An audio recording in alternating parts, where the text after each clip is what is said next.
Cellular jail, जुल्म की निशानी। अंग्रेजों ने इसे आजादी के मतवालों का हौसला तोड़ने के लिए बनाया था। यह वाइपर आइलैंड पर था। चारों तरफ समुंदर ही समुंदर, जैसे कैदियों को दुनिया से काट दिया हो। यहां की हवा में भी बस निराशा घुली हुई थी। पहरेदार यहां बेरहमी से अत्याचार करते थे। रात में कैदियों की चीखें गूंजती रहती थीं। इस जेल की दीवारों से कुछ ही लोग जिंदा बचकर निकल पाए, और जो निकले उनके जख्म उनके साथ ही रहे। इन दीवारों के पीछे अनगिनत कहानियां दफन हैं। बहादुरी की कहानियां, दर्द और सितम की कहानियां। ऐसी ही एक कहानी थी विशाल की, एक ऐसा नौजवान जिसने अंग्रेजों की ताकत को चुनौती दी। वह सेल्यूलर जेल में एक जोशीले क्रांतिकारी के रूप में आया था, जोश और जुनून से भरा हुआ।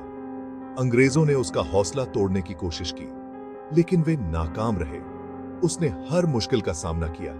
उसका हौसला कभी नहीं टूटा।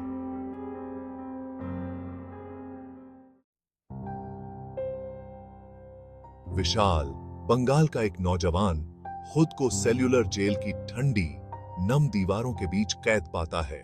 वह एक तेज तर्रार वक्ता था, एक जोशीला लेखक जो एक आजाद भारत का सपना देखता था। अंग्रेज उसके प्रभाव से डरते थे। उन्होंने उसे उम्र कैद की सजा सुना दी, इस उम्मीद में कि उसकी आवाज हमेशा के लिए बंद हो जाएगी।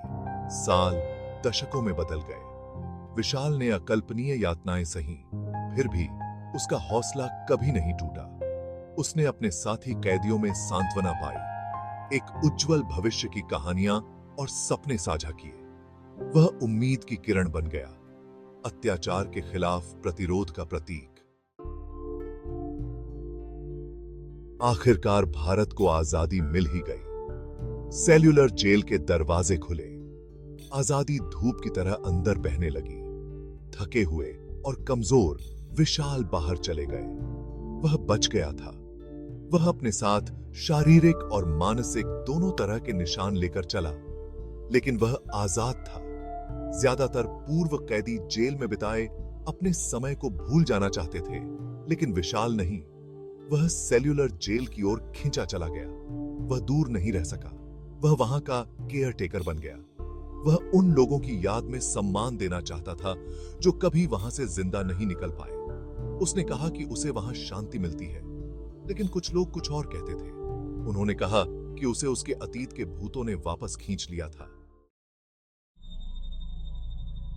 सेल्यूलर जेल में अजीबोगरीब घटनाएं होने लगीं। पहरेदारों ने फुसफुसाहट सुनने की सूचना दी। खाली गलियारों में गूंजते कदमों की आवाज। चीजें अपने आप हिलने लगीं। दरवाजे खुलते और बंद होते थे। माहौल भारी हो गया, डर से भर गया। फिर शुरू हुआ लोगों का गायब होना। जेल में आने वाले लोग बिना किसी निशान के गायब हो जाते थे। उनका सामान वैसे ही पड़ा रहता था। स्थानीय लोगों के दिलों में दहशत फैल गई। सेल्यूलर जेल, जो कभी अत्याचार का प्रतीक था, आतंक का स्थान बन गया। बदला लेने वाली आत्मा की फुसफुसाहट जंगल की आग की तरह फैल गई। भाग 5, पत्रकार का पीछा। अर्जुन एक युवा पत्रकार था। वह सेल्यूलर जेल की कहानियों से बहुत उत्सुक था। मैंने उन्हें अफवाह मानकर खारिज कर दिया। लेकिन उसने जांच करने का फैसला किया। मैं सच्चाई का पता लगाना चाहता था। वह द्वीप की यात्रा पर निकल पड़ा, यह जानने के लिए कि सच क्या है और झूठ क्या। मैंने स्थानीय लोगों का इंटरव्यू लिया। उसने उन लोगों के परिवारों से बात की जो गायब हो गए थे। मैंने जेल में एक रात भी बिताई। वह इसे खुद अनुभव करना चाहता था। मैंने वहां किसी की मौजूदगी महसूस की, एक ठंडी भयानक भावना जिसने मुझे अंदर तक हिला दिया। उसे विश्वास होने लगा कि कहानियों में कुछ तो दम है। एक रात जब अर्जुन जेल में बैठा था, तो उसने एक आवाज सुनी। अर्जुन, उसका नाम पुकार रही थी। मैंने मुड़कर देखा, और वहां मंद रोशनी में विशाल खड़ा था, या यूं कहें कि उसका भूत। वह बिल्कुल वैसा ही दिख रहा था जैसा वह पुरानी तस्वीरों में था, थका हुआ और कमजोर। डर ने मुझे घेर लिया, लेकिन मैंने हिम्मत रखी। मुझे सच जानना था। विशाल की भूतिया आकृति बोली, यहां एक छिपा हुआ कक्ष है, एक ऐसी जगह जहां अंग्रेजों ने अपने सबसे जघन्य अपराध किए थे। लापता आगंतुक, वे एक साजिश का शिकार हुए थे। अतीत की भयावहता को दफन रखने का एक हताश प्रयास। विशाल के खुलासे से प्रेरित होकर अर्जुन ने खुदाई शुरू कर दी। मैंने गुप्त कक्ष की तलाश की। उसे विरोध का सामना करना पड़ा, धमकियां मिली, लेकिन वह अडिग रहा, न्याय की प्यास से प्रेरित। मुझे आखिरकार वह कक्ष मिल ही गया, जेल की गहराई में छिपा हुआ। जो नजारा उसे दिखा वह भयानक था। कंकाल के अवशेष, यातना के साधन, अकल्पनीय क्रूरता के सबूत। मैंने सच्चाई का पर्दाफाश कर दिया था।